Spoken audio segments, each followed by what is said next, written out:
So guys, आप में से किसी बंदे ने भी अगर हमारी वीडियो को हाइप नहीं करा है तो प्लीज़ यार एक एक हाइप जरूर से दे देना। तो गाइस, स्टोरी की स्टार्टिंग में हमें एक बंदे को दिखाया जाता है जो कि बैठकर फिशिंग कर रहा होता है।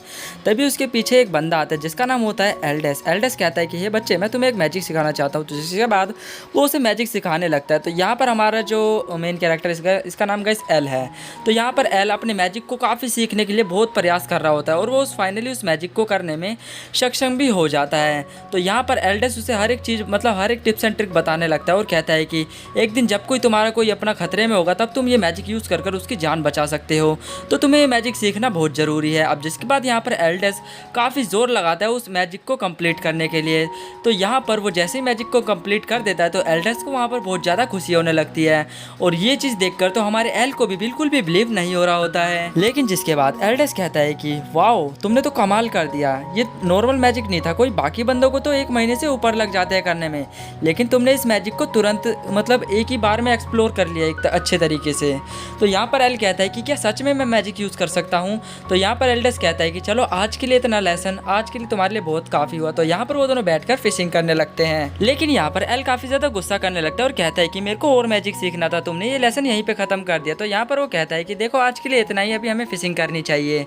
तो यहाँ पर वो बताता है कि देखो अगर मैं तुम्हें मैजिक ना भी सिखाता तो तुम एक ना एक दिन तो सीख ही जाते, ऐसा एल्डेस कह रहा होता है। तो यहाँ पर एल कहता है कि जब तुम्हें पता है कि मैं मैजिक एक ना एक दिन सीख जाऊँगा, अच्छा मैजिशियन बन जाऊँगा, तो तुम मुझे मैजिक क्यों सिखा रहे हो। तो यहाँ पर जो एल्डेस है वो कहता है कि अरे मेरा मतलब वो नहीं था। तो फिर बात काटने लगता है, बोलते हैं कि अरे मछली फंस गई। तो यहाँ पर एल्डेस अपनी मछली को निकालने में काफ़ी जोर लाता है और बोलते हैं कि जोर से खींचो। अब भाई हम लोग देखते हैं कि यहाँ पर काफ़ी छोटी सी मछली फंसी होती है और इस मछली को देखने के बाद एल काफ़ी ज़्यादा हंसने लगता है एल्डेस पर और कहता है कि तुम तो यार एकदम फिशिंग में बिल्कुल ही नूब हो, तुम्हें तो मैजिक के अलावा फिशिंग करने तो आती ही नहीं है बिल्कुल भी। बाय द वे यहीं से सीन चेंज हो जाता है। तो यहाँ पर हमारा जो एल्डेस है उसे काफ़ी सारे मैजिक सिखा रहा होता है और यहाँ पर एल को काफ़ी ज़्यादा मज़ा आ रहा होता है और वो कहता है कि भाई ये लोग काफ़ी मज़े कर रहे होते हैं आपस में एक दूसरे के साथ।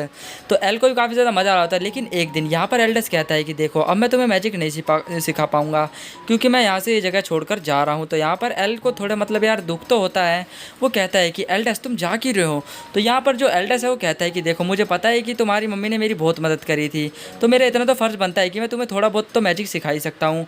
लेकिन हाँ, अगर तुम्हें फ्यूचर में कभी मौका मिले कोर्ट मैजिशियन बनने का तो तुम उसे ठुकरा देना, क्योंकि मैं नहीं चाहता कि तुम एक कोर्ट मैजिशियन बनो। तो यहाँ पर जो हमारा एल है वो कहता है कि अच्छा ठीक है। ऐसा कहकर हमारा जो एल्डेस है वो वहाँ से निकल जाता है और कहता है कि अपना ध्यान रखना और अपने फ्यूचर का भी, बाय बाय। तो अब यहीं से सीन चेंज हो जाता है। हमें हमारा मेन कैरेक्टर एल को दिखाया जाता है जो कि एल्डेस के बारे में पढ़ रहा होता है और कहता है कि काश यार ये बंदा तो हर एक चीज़ में टॉप हुआ करता था, इसको हर एक मैजिक वगैरह आता था, हर एक चीज़ में टॉप था यार ये बंदा। लेकिन ये कोर्ट मैजिशियन बनने के बाद एक दिन गायब हो गया। तो यहाँ पर हमारा जो मेन कैरेक्टर एल है वो कहता है कि अब बहुत हुआ, मैं कोर्ट मैजिशियन बन के रहूँगा, अब मुझको चाहे इसके बदले में कुछ भी खोना पड़े। और जिसके बाद तभी हम लोग देखते हैं वहाँ पर एक प्रिंस आता है और कहता है कि एल, मैं तुम्हें अपनी टीम से निकालता हूँ क्योंकि तुम मेरे किसी काम भी नहीं आते, तुम हमेशा हर बार मेरे को बीच रास्ते में छोड़कर चले जाते हो डंजन में। तो यहाँ पर एल कहता है कि अरे मैं तो बस आपको सपोर्ट कर रहा था प्रिंस, आप तो यार गलत समझ रहे हो। तो यहाँ पर जो प्रिंस है वो कहता है कि देखो मेरे को सब पता चल गया है, तुम बस पीछे से मेरे को सपोर्ट करने की एक्टिंग कर रहे थे, बाकी तुम्हारे बस की कुछ नहीं है, ये चीज़ तो मेरे को पता लग गई है।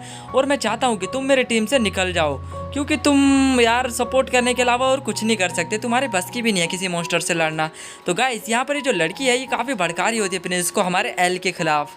तो यहाँ पर वो जो लड़की है वो कहती है कि तुम ये एक्सेप्ट कर लो ना कि तुम्हें डंजन में जाने से डर लगता है और हम इसलिए तुम्हें अपनी टीम से निकाल रहे हैं, तो बाय द वे तुम टीम से निकल जाओ। और यहाँ पर जिसके बाद हमारे एल को प्रिंस के आगे कुछ भी बोलने का मौका नहीं दिया जा रहा होता है। अब जिसके बाद यहाँ पर प्रिंस कहता है कि देखो मैंने तो तुम्हें कोर्ट मैजिशियन समझ के अपने साथ रखा था, अपनी टीम में रखा था ताकि तुम एक अच्छा मैजिशियन हो, ये समझकर मैंने तुम्हें अपनी टीम में लिया था। लेकिन तुम्हारा मैजिक तो किसी काम का ही नहीं है, ना तो तुम किसी मॉन्स्टर से लड़ पाते, ना किसी चीज़ से तुम अपनी चीज़ को किसी चीज़ को भी टेलीपोर्ट कर पाते, गायब कर पाते। तो यहाँ पर ये लड़की काफ़ी ज़्यादा भड़काई जा रही होती है हमारे प्रिंस को एल के खिलाफ। गाइस मेरे को बहुत बुरी लग रही है लड़की। तो यहाँ पर भाई लड़की का कुछ भी गवाई लड़कियों का काम ही होता है ये। तो यहाँ पर जो प्रिंस है वो कहते हैं कि देखो मैं चाहता हूँ कि तुम मेरी टीम से निकल जाओ, अब मैं इससे ज़्यादा और कुछ नहीं कहूँगा, और वैसे भी तुम्हारे जैसे लोग हमारी टीम में ना रहे तो ही ज़्यादा बढ़िया है।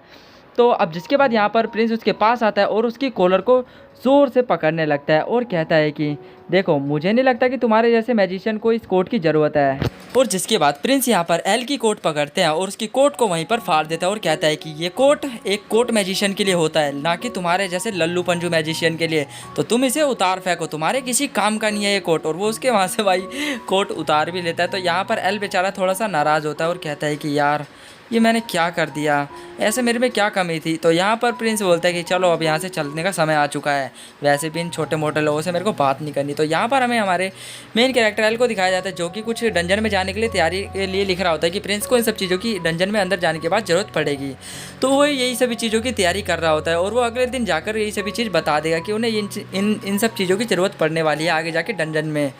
तो ऐसी कुछ वो तैयारी कर रहा होता है और सीन्स यहीं से शिफ्ट हो जाता है। जब अगले दिन हमें पता लगता है कि हमारा एल वही सभी चीज़ हमारे प्रिंस को बताने के लिए जाता है, तो वहाँ पर जो जितने भी सिक्योरिटी गार्ड यानी सिपाही हैं वो उसे रोक लेते हैं और कहते हैं कि कोर्ट मैजिशियन को ही जाना अंदर है अलाउ है, और तुम्हारे जैसे कंपोजर को नहीं। मतलब गाइस, तुम्हारे जैसे मैजिशियन लो मैजिशियन को जाना अलाउड नहीं है। तो यहाँ पर वो लड़की आ जाती है उसके सामने। तो यहाँ पर लाइन आती है और बोलती है कि तुम्हारे जैसे कंपोजर्स की कोई यहाँ पर ज़रूरत नहीं है, तो सिपाही हो इसे यहाँ से भगा दो। तो यहाँ पर हमारा एल थोड़ा सा छटपटाता है और कहता है कि देखो, तुम बस मेरे एक छोटा सा काम कर दो। वो बोलती है कि मैं तुम्हारा कोई काम वाम नहीं करने वाली, तो तुम यहाँ से जा सकते हो। और वैसे भी हमें 69 डंजन में जाकर एक फ़तेह हासिल करनी है और जिसके बाद हमारा नाम ही नाम होगा। तो यहाँ पर वो ये सब बताकर वहाँ से लाइन जाने लगती है। और भाई सच में ये लड़की इतनी ज़्यादा बेकार है।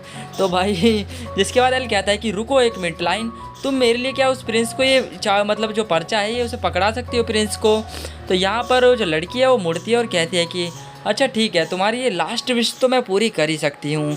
अब जिसके बाद वो यहाँ पर वो उस पर्चे को अपने हाथ में लेती है, जिसके बाद गाइस इसकी आंखों से पता लग रहा है वहीं पर फाड़ के फेंक देती है उसके पर्चे को। लाइन बेचारा वहीं पर बेचारा रोते रह जाता है और कहता है कि यार प्रिंस का क्या होगा। अब जिसके बाद सीन चेंज हो जाता है, हमें यहाँ पर एल को दिखाया जाता है। एल को पीछे से एक लड़की आवाज़ मारती है और वो बोलती है कि एल।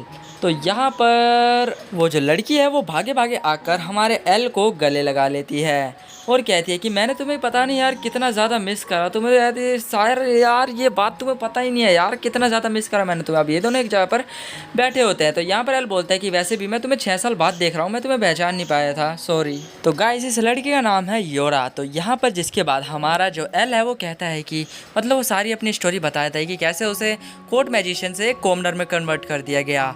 तो यहाँ पर एल ये सभी चीज़ बता देता है। तो यहाँ पर जो हमारी योरा है वो कहता है कि ये सच में ही जितने भी प्रिंसेस होते हैं सब एक जैसे होते हैं, ये लोग कॉमनर को ऐसे उठाकर फेंक देते हैं जैसे इनकी कोई इज्जत ही ना हो। तो ये चीज़ वो काफ़ी चिल्ला चिल्ला कर बोल रही होती है। तो यार यहाँ पर एल बताता है कि थोड़ी धीरे बोलो यार, हमारी बातें कोई सुन लेगा तो यहाँ पर बहुत दिक्कत हो जाएगी। तो यहाँ पर योरा बोलती है कि देखो एल, मैंने तुमसे कहा था ना मैं तुम्हें अपनी पार्टी में इन्वाइट करूँगी, तो देखो वो दिन आ चुका है, हमें एक मैजिशियन की ज़रूरत है, तो तुम मेरी पार्टी में आना चाहोगे क्या। तो जिसके बाद यहाँ पर हमारा जो एल है वो थोड़ा सा हैरान होता है और कहते बोलते हैं कि क्या मेरे जैसे एक लोअर कंपोजिशन की मतलब लो मैजिशियन की तुम्हारे पार्टी में क्या ज़रूरत है, कहीं तुम हार ना जाओ। तो यहाँ पर वो बोलते हैं कि नहीं ऐसा कुछ भी नहीं होगा, तुम बस मेरी एक बार पार्टी में आ तो जाओ, मैं सब संभाल लूँगी। और अब जिसके बाद ये लोग वहाँ से अपने पॉइंट की तरफ जाने लगते हैं और जिसके बाद हम लोग देखते हैं कि यहाँ पर एल्डस को दिखाया जाता है। एल्डस बोलता है कि तुम कभी भी ज़िंदगी में कोर्ट मैजिशियन बिल्कुल मत बनना, और ये चीज़ वो सपने में देख रहा होता है। तो यहाँ पर योरा बोलती है कि अभी हमें जहाँ पर जाना है वहाँ पर जाने में बहुत दूर है, तो तुम थोड़ा और सो सकते हो। तो यहीं से सीन चेंज हो जाता है। यहाँ पर हमें उस प्रिंस को मतलब दिखाया जाता है और वो बोल रहा होता है कि आखिरकार वो हमारे कॉमनर हमारी टीम से निकल ही गया, अब शायद हमारा नाम होगा पूरी कंट्री में। तो यहाँ पर वो जो भाई उसके 2 चमचे जो हैं लाइन बोल रही होती है कि हाँ हम चाहते हैं कि हमारे प्रिंस का नाम हो पूरी दुनिया में। और ऐसे ही वो मतलब भाई प्रिंस को हवा में चढ़ा रहे होते हैं पूरी तरीके से, कहते हैं ना गाइस चापलूसी करना, वो कर रहे होते हैं। तो गाइस यहाँ पर प्रिंस जो है वो गधों की तरह हंस रहा होता है और कहता है कि अच्छा हुआ वो कॉमनर हमारे यहाँ से निकल गया।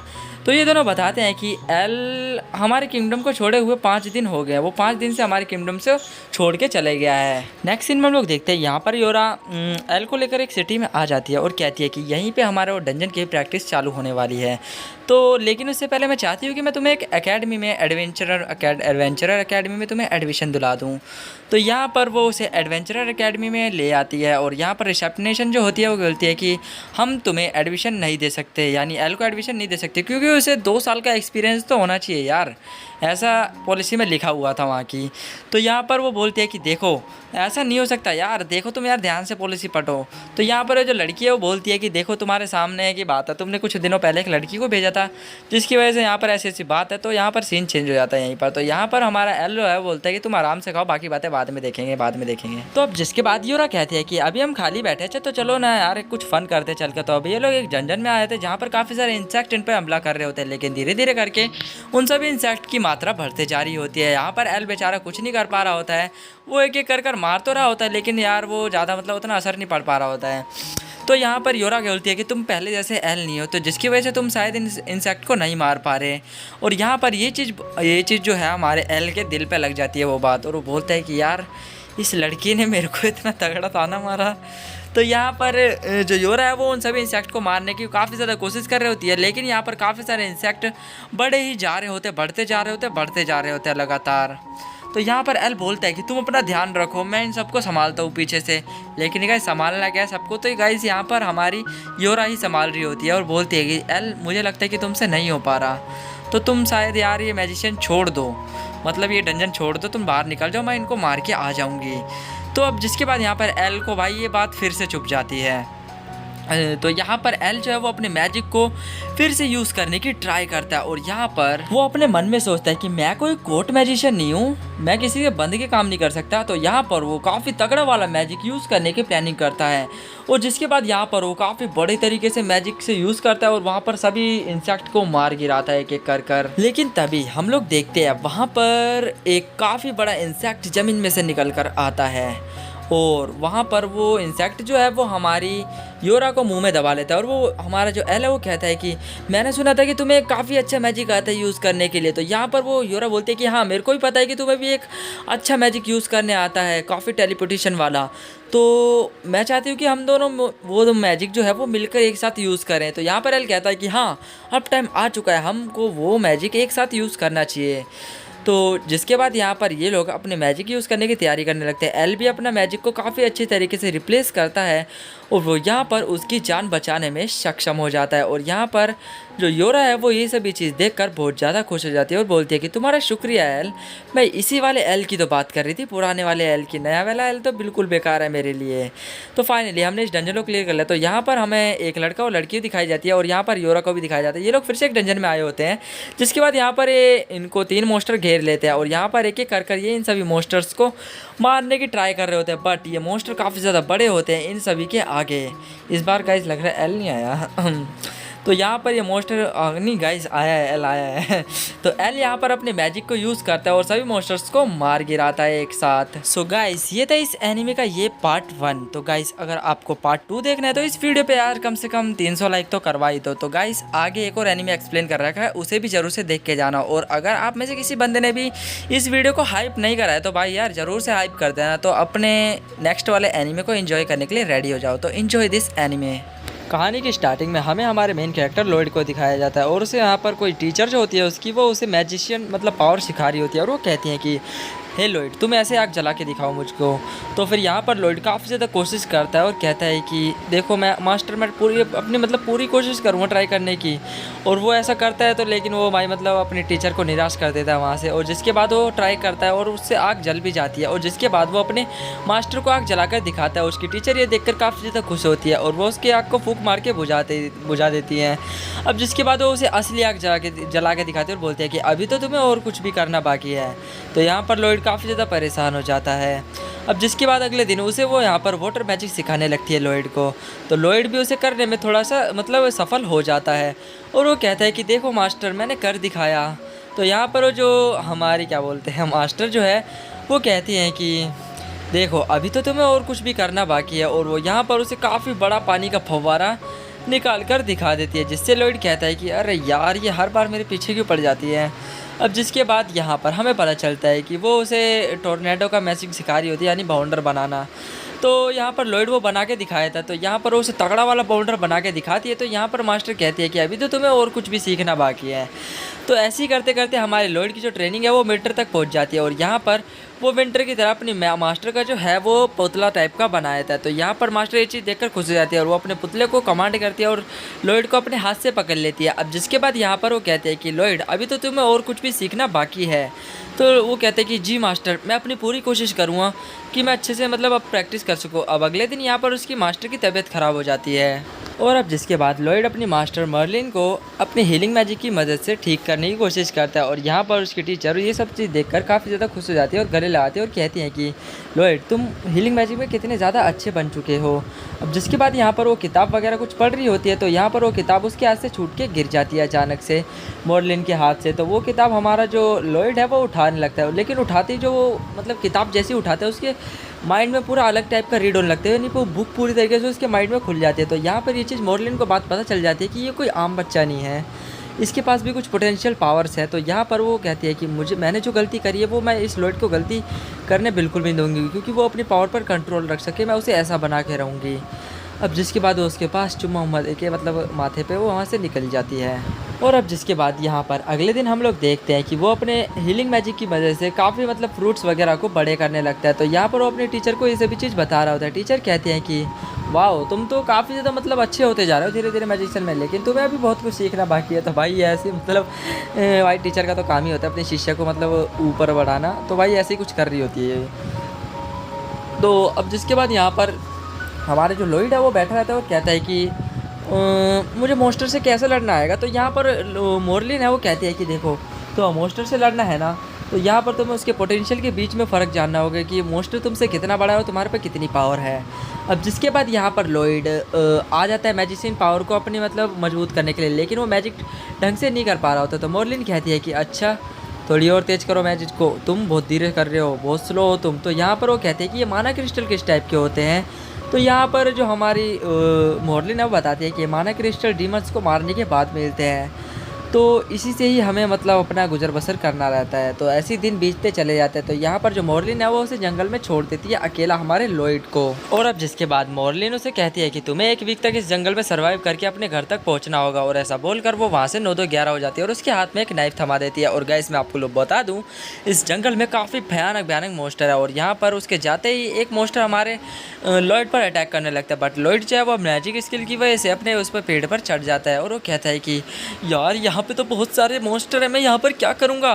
तो यहाँ पर वो अपनी मैजिक पावर को यूज़ कर देखने लगता है कि घर यहाँ से कितनी दूर है। बट गाइस घर तो बहुत दूर होता है। अब जिसके बाद यहाँ पर जो लॉयड है वो धीरे धीरे बेचारा चल रहा होता है और अपनी मैजिक पावर से एक फल को हील करता है और बड़ा करके खाने लगता है। जिसके बाद वो एक खंडर सी जगह पर रुकता है और वो भाई मतलब पहाड़ पे चढ़ने के लिए रस्सी वगैरह हर एक तरह का जुगाड़ बना रहा होता है।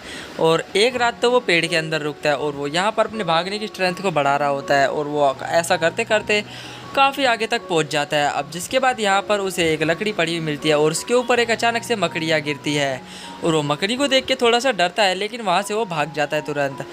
अब जिसके बाद बेचारा भागते भागते एक और अपनी मैजिक स्ट्रेंथ का यूज़ करता है और वो एक झटके में ही अपने घर पर पहुंच जाता है। और भाई बंदा चित पड़ गया, भाई तरस खा लो यार टीचर जी थोड़ी उस पर, बेचारे पे बच्चा है यार वो अभी। अब जिसके बाद यहाँ पर हमें पता चलता है कि जो लॉयड है वो बड़ा हो चुका है। अब यहाँ पर वो अपने कमरे की साफ़ सफाई कर रहा रहता है, और यहाँ पर उसे सफाई करते करते उसे एक बुक दिखती है और वो यहाँ पर मर्लिन से पूछता है कि क्या मुझे ये बुक रखने की इजाज़त है। तो यहाँ पर वो कहते हैं कि हाँ रख लो तुम। अब जिसके बाद यहाँ पर जो मर्लिन है वो न्यू मैजिक स्पिल बना रही होती है और वो साथ ही साथ हमारे लॉयड को भी सिखा रही होती है ताकि वो और भी ज़्यादा स्ट्रॉन्ग बन सके। अब जिसके बाद यहाँ पर ये लोग डिनर वगैरह करने लगते हैं और यहाँ पर बातचीत ऐसे ही चलती जा रही होती है इनकी। अब जिसके बाद यहाँ पर लॉयड काफ़ी ज़्यादा सुनता भी है अपनी टीचर से, क्योंकि वो मैजिक स्पेल को उतने ढंग से नहीं सीख पा रहा होता है। अब जिसके बाद भाई मार तो बहुत गंदा रही है वो लड़की वैसे।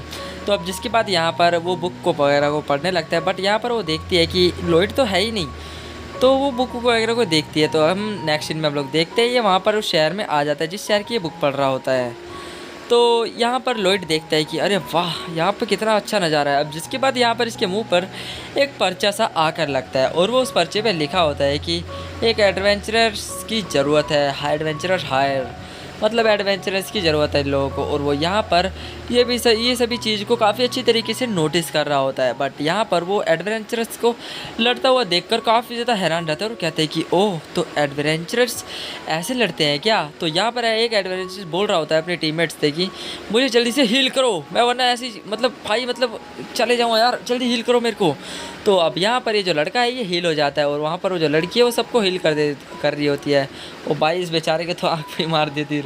तो भाई ऐसे ही होते हैं कुछ एडवेंचरर। अब ये सभी चीज़ हमारा जो मेन कैरेक्टर लॉयड है वो देख रहा होता है। बट यहाँ पर जितने भी सभी लोग थे सबको हीलिंग की ज़रूरत होती है, तो हमारा लॉयड जो है वो सबको धीरे धीरे कर हील कर देता है, क्योंकि वो हील अच्छा खासा कर लेता है। अब जिसके बाद यहाँ पर सभी लोग इस प्रिंस को लेके जाने लगते हैं, क्योंकि यही आज का यहाँ पर विनर रहता है। अब जिसके बाद यहाँ पर वो पैसे का बंटवारा करने लगता है।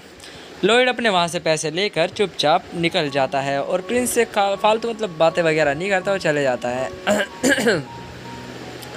तो यहाँ पर वो लेडी कहती है कि देखो, तो मुझे लगता है कि तुमने उसे कुछ ज़्यादा ही कॉइन दे दी, उसने तो ऐसे कुछ काम भी नहीं करा। तो अब जिसके बाद यहाँ पर सीन चेंज होता है, हमें यहाँ पर वही लड़का दिखाया जाता है जो लॉयड पर निगरानी रख रहा होता है, और ये मॉर्लिन ने ही इसे लॉयड की निगरानी करने के लिए भेजा रहता है। और अब जिसके बाद यहाँ पर जो मॉर्लिन है वो कहती है कि मुझे जिस चीज़ का इंतज़ार था वही हुआ। अब जिसके बाद ये जो लड़का वो कहता है कि मैंने तो अपनी निगरानी पूरी कर दी और वो यहाँ पर एडवेंचरर्स के साथ ज्वाइन भी हो चुका है। अब ये चीज़ हमारी जो मॉर्लिन है वो कहती है कि वो ओवर कॉन्फिडेंस में ना आके, तो यहाँ पर हमें सीन चेंज हो जाता है। हमें यहाँ पर दिखाया जाता है कि जो हमारी मॉर्लिन है उसने एक डीमन को मारकर सभी को मतलब पूरा गांव मतलब तबाह हो गया था, लेकिन इसने अपनी जान देकर पूरे गांव को हील कर दिया था। अब जिसके बाद यहाँ पर हम लोग देखते हैं एलन यहाँ पर एक मोस्टर को मार रहा होता है, जो कि काफ़ी गंदी तरीके से मार रहा होता है, और वो मोस्टर उस पर अटैक कर रहा होता है। बट उसका मोस्टर का जो अटैक है वो इतना खास नहीं लग रहा होता। तो यहाँ पर इस लड़की से पूछ रहा होता है कि क्या यार आजकल के मोस्टर में जान ही नहीं बची। तो यहाँ पर लड़की कहती है कि मैंने तो तुम्हें कभी प्रैक्टिस करते हुए नहीं देखा, फिर तुम उन मोस्टर से कैसे लड़ लेते हो। तो अब जिसके बाद यहाँ पर एलन कहता है कि मैं तुम्हें दिखा के प्रैक्टिस करूँगा क्या। तो यहाँ पर वो कहती है कि नहीं, फिर भी मैंने तुम्हें बिल्कुल नहीं देखा प्रैक्टिस करते हुए, और तुम मार भी देते हो उन्हें। तो अब जिसके बाद यहाँ पर हमें पता चलता है कि खबर मिलती है कि एक और मोस्टर आ चुका है और वो यहाँ पर सब चीज़ तहस नहस कर रहा है। तो एलन वहाँ पर तुरंत जाता है लॉयड के साथ। अब लॉयड यहाँ पर स्कैन करता है और कहता है कि वो रहा पानी के बीचों बीच। तो यहाँ पर ये लोग उस गोब्लिन्स को भी मार देते हैं। अब जिसके बाद यहाँ पर इस मोस्टर को मार तो देता है हमारा एलन, तो एक और वहाँ पीछे से एक और बंदा आता है और वो कहता है कि अभी कहाँ इतने जल्दी। तो यहाँ पर जो हमारा लॉयड है वो सबको गाइड करने लगता है। अब ये चीज़ हमारे एलन को बिल्कुल भी पसंद नहीं आती और कहता है कि तुम अपनी औकात में रहो, मैं तुमसे बड़ा रैंक का बंदा हूँ, तो तुम ऑर्डर मत दो मेरे को। अब जिसके बाद यहाँ पर ये जो एलन है थोड़ा सा घमंडी टाइप का बंदा है। तो यहाँ पर सभी लोग मतलब मान रहे होते हैं हमारे लॉयड की बात को, बट एलन जो है वो अपनी मस्ती में रहता है और कहता है कि मैं इसको ऐसे ही मार दूँगा बच्चों अकेला। तो यहाँ पर लॉयड मना करता है और कहता है कि देखो यार, वो जो मतलब स्कैनर वाला सील थी वो टूट चुकी है, तुम इसका कुछ भी नहीं बिगाड़ पाओगे। लेकिन ये जो घमंडी बंदा है ये कहता है कि नहीं, मैं इसको मार के रहूँगा। अब जिसके बाद यहाँ पर वो आगे जाता है और उसे मारने के मतलब ट्राई करता है, बट हमारा लॉयड जो है उसे धक्का दे देता है वहाँ से और कहता है कि देखो मैंने इसे आखिरकार मार दिया। अब जिसके बाद यहीं से सीन चेंज हो जाता है और यहाँ पर जो एलन है वो कहता है कि लॉयड, मुझे लगता है कि तुम हमारी पार्टी में रहने लायक नहीं हो, क्योंकि तुम्हारे पास ना तो कोई एबिलिटी है डैंक की, और वैसे भी हमारे में मतलब सारी लड़कियाँ एक दूसरे को हील कर ही देती है, और तुम हमें हील करते ही क्या हो आखिरकार। तो एलन कहता है कि हाँ, शायद मेरे में पावर कम होगी। तो यह ऐसा मतलब समझ कर वहाँ से निकल जाता है। बट यहाँ पर उसके पास काफ़ी ज़्यादा पावर रहते हैं। तो यहाँ पर वो काफ़ी सारी जगह पर जाता है एडवेंचरस की सीट को देखने के लिए, ताकि वो ज्वाइनिंग हो सके। तो यहाँ पर एक रिसेप्शनिस्ट के पास जाकर रुकता है। तो वहाँ पर वो लड़की उससे एक बात कर रही होती है कि प्लीज़ मेरे को ज्वाइन कर लो एडवेंचर में, मुझे बहुत ज़्यादा ज़रूरत है, मेरे को ज्वाइन कर लो। तो रिक्वेस्ट कर रही होती है। तो यहाँ पर लॉयड भी आ जाता है। सो गाइस, अगले पार्ट के लिए आप लोग पार्ट 2 जरूर से कमेंट कर देना।